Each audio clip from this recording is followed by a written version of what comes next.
A warm welcome to both our congregation and those watching online at 2 p.m. this afternoon. Today we're celebrating Harvest here at St Thomas Church in Babcock. I am Reverend Pat Jackson, Assistant Minister here. Let's just take a moment or two to settle ourselves.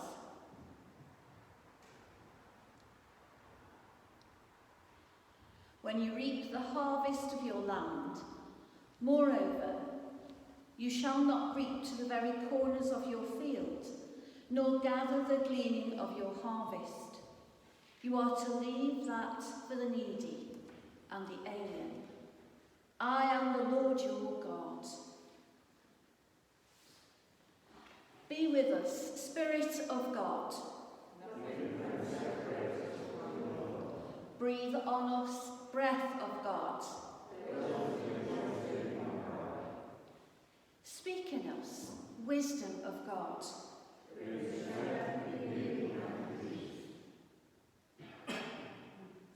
The Lord is here. And now we're going to listen to our first hymn, We Plough the Fields and Scatter. You can either remain standing or you can sit.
Please be seated.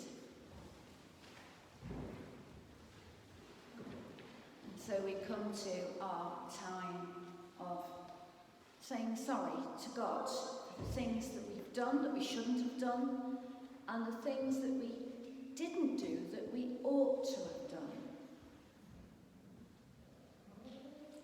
God our Father, we come to you in sorrow for our sins, for turning away from you and ignoring your will for our lives. Father, forgive us. For behaving just as we wish without thinking of you. Father, forgive us. For failing you by what we do and think and say. Father, forgive us. For letting ourselves be drawn away from you by temptations in the world about us. Father, forgive us. For living as if we were ashamed to belong to your Son. Father, forgive us. May God our Father forgive you your sins and bring you to the fellowship of his table with the saints forever. Amen. And now Albert is going to read to us from Corinthians.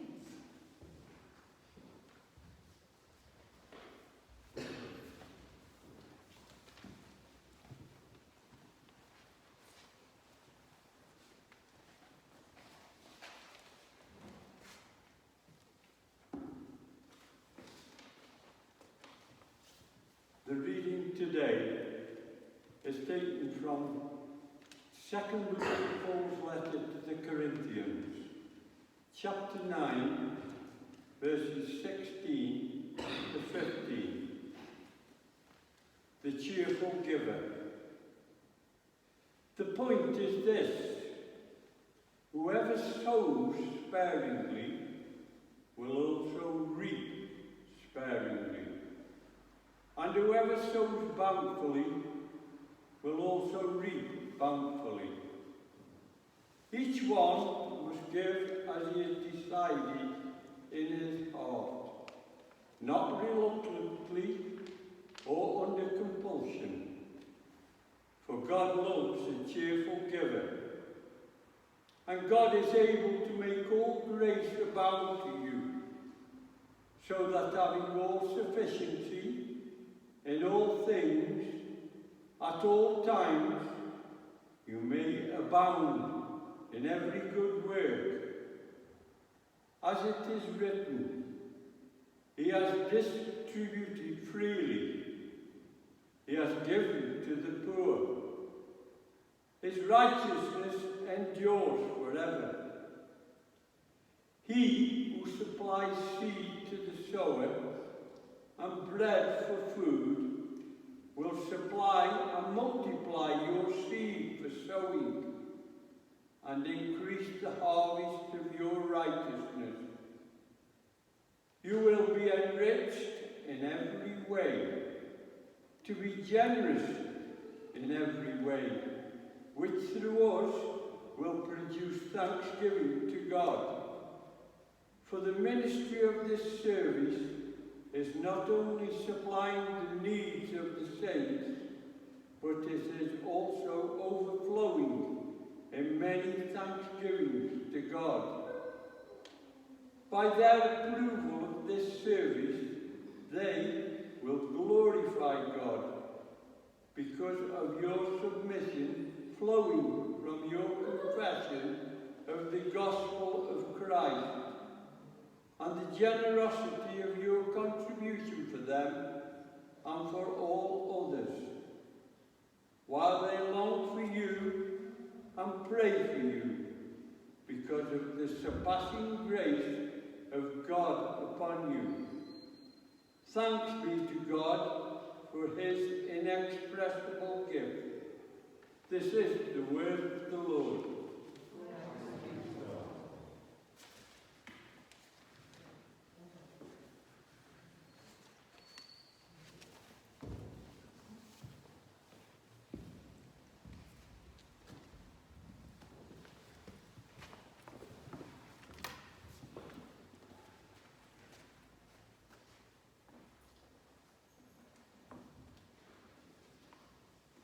Hear the gospel of our Lord Jesus Christ according to Luke.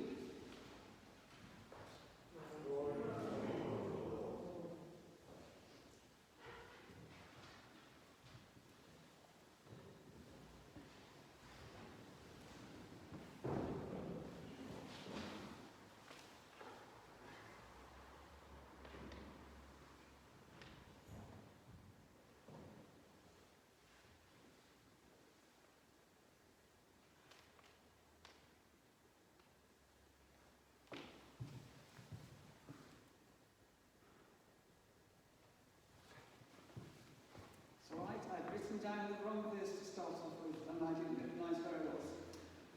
And he told them a parable, saying, the land of a rich man produced plentifully. And he thought to himself, what shall I do? For I have nowhere to store my crops. And he said, I will do this. I will tear down my barns and build larger ones, and there I will store all my grain and my goods. And I will say to my soul, soul, you have ample goods laid up for many years. Relax, eat, drink, be merry. But God said to him, fool, this night your soul is required of you, and the things you have prepared, whose will they be? So it is with the one who lays up treasure for himself, and is not rich toward God. And he said to his disciples, therefore I tell you, do not be anxious about your life, what you will eat, nor about your body, what you will put on. For life is more than food, and the body more than clothing. Consider the ravens, they neither sow nor reap, they neither have storehouse nor barn, and yet God feeds them. Of how much more value are you than the birds? And which one of you, by being anxious, can add a single hour to his span of life? If then you are not able to do as small a thing as that, why are you anxious about the rest? Consider the lilies, how they grow. They neither toil nor spin. Yet I tell you, even Solomon in all his glory was not arrayed like one of these. But if God so clothes the grass, which is alive in the field today, and tomorrow is thrown into the oven, how much more will he clothe you, O you of little faith? And do not seek what you are to eat and what you are to drink, nor be worried. For all the nations of the world seek after those things, and your Father knows that you need them. Instead, seek his kingdom, and these things will be added to you. This is the gospel of the Lord. Praise to you.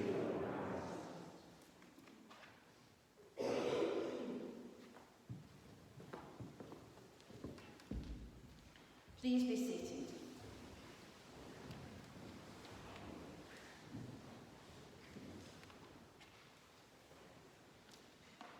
I love autumn. Do you? A time of changing colours when some of our plants and trees have their last hurrah, showing us shades of red, rust gold, orange and mellow greens before taking a rest over the winter. With all this colour, this glorious colour, comes harvest time, the celebrations. One of the most wonderful times of celebration in the Christian calendar, when we celebrate our delight at the beauty and provision of creation. But there's more to it than that, isn't there? And now, more so than ever before, there's an urgency to care for the world which God entrusted to us. It is easy to see how much we take the world's resources for granted. Therefore, we must be watchful and learn from our neglect and our mistakes of the past, and those that we're still making now. Let's not be greedy and just think of ourselves. At harvest time, traditionally, we thank God for all the gifts of the earth which he provides for us, and all of the prospects available to us from the resources of that world. Well, it's not really our planet to do as we like with, is it? We are caretakers of this planet, this world made by God, and we are privileged to have such a beautiful place to enjoy and care for. Such a wonderful place to pass on to further generations. But will we be able to improve its condition and its health so that others may have a share in it and thrive now that we have taken so much from it? When we think about it, we feel embarrassed that we have, that we've used so much of the world's resources, while other countries don't even have basic necessities, which we take for granted. We forget the shocking conditions rampant around the world, where people die due to lack of basic supplies of food and clothing to keep them warm, which we cast aside in our rubbish bins. In our Gospel reading today, Jesus tells his disciples that they need to care less about material things. That's a great message, but possibly one which we struggle with today, or don't even want to hear it. We want those new clothes, we want that new piece of furniture, but do we need them? You see, Jesus wants his disciples to stop worrying and carry on living, not to be concerned about possessions. As far as we're concerned, that message doesn't always get through, does it really? Why? Well, most of us spend too much time worrying and being busy to really understand it. Harvest is a time for us to enjoy and thank God for it.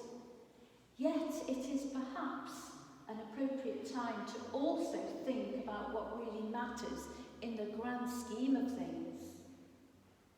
In other words, our priorities in such a fast pace of life.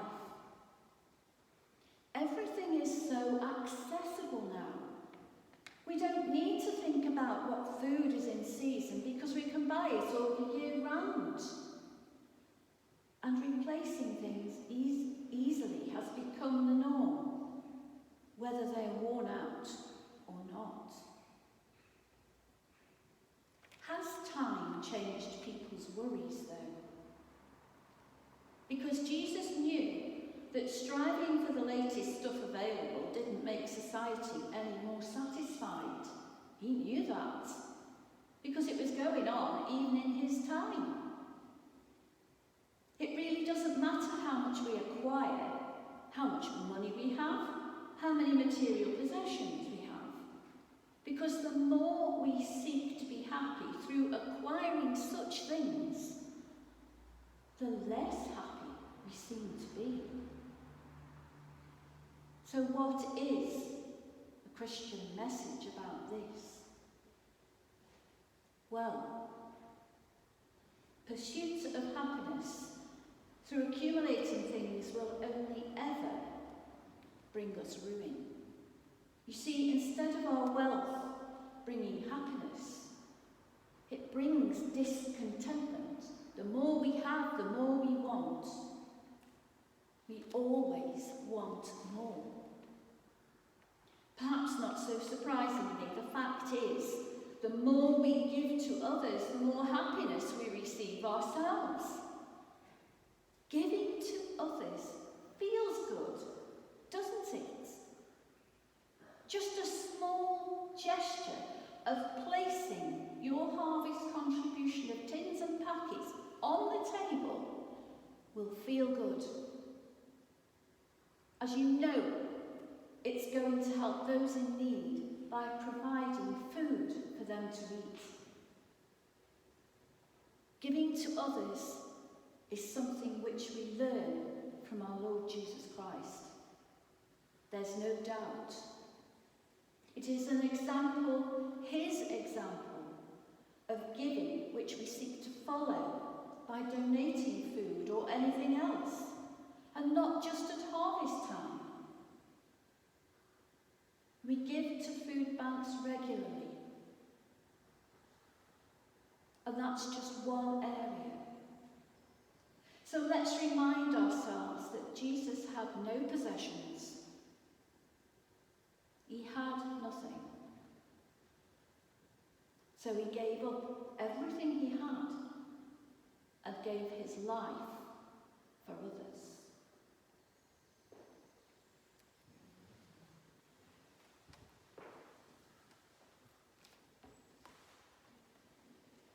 Let us pray.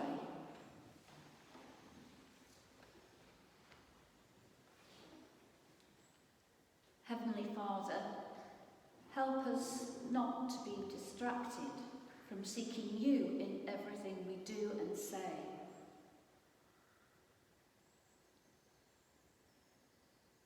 We pray for those who govern this land, that they may receive your wisdom for the decisions they need to make. Lord, give them compassion and yet strength of purpose. Lord, in your mercy, gracious God, we thank you for harvest time and its celebrations. God, you are more generous than most loving parents, yet we still depend on harvests of other lands, not just our own. Make us grateful for what they provide and help us not to exploit them.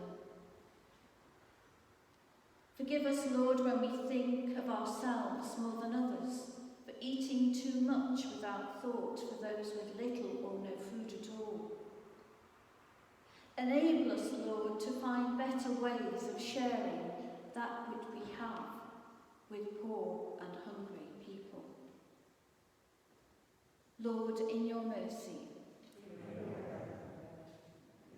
Lord, you have created us, and yet some have had more than their fair share of illness. We pray for them, Lord, and ask that you will ease their painful conditions. Please place your healing hand upon them to ease their burdens.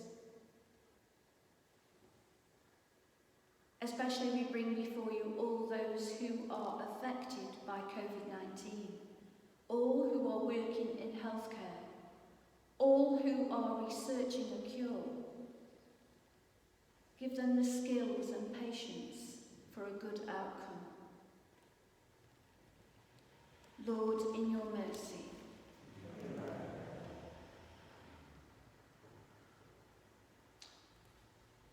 O Lord our God, we pray that the seed we sow today will bring a harvest that causes continued dew upon the earth, to sustain the seed in our hands, so we always have seed to sow. May we rejoice when we see the transformation that reflects the image of God in your people all over the world. God of creation, we thank you for it.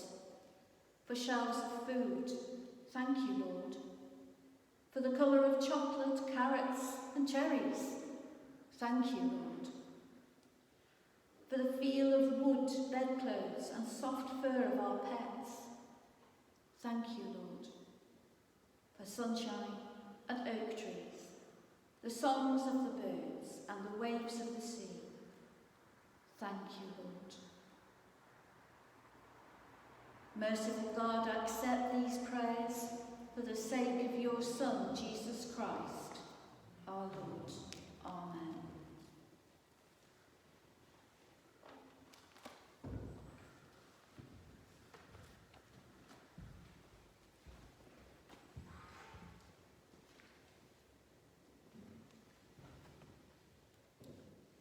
Please stand.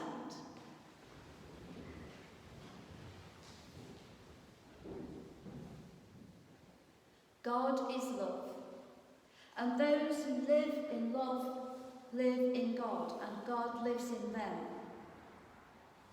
May the peace of Christ be with you. And also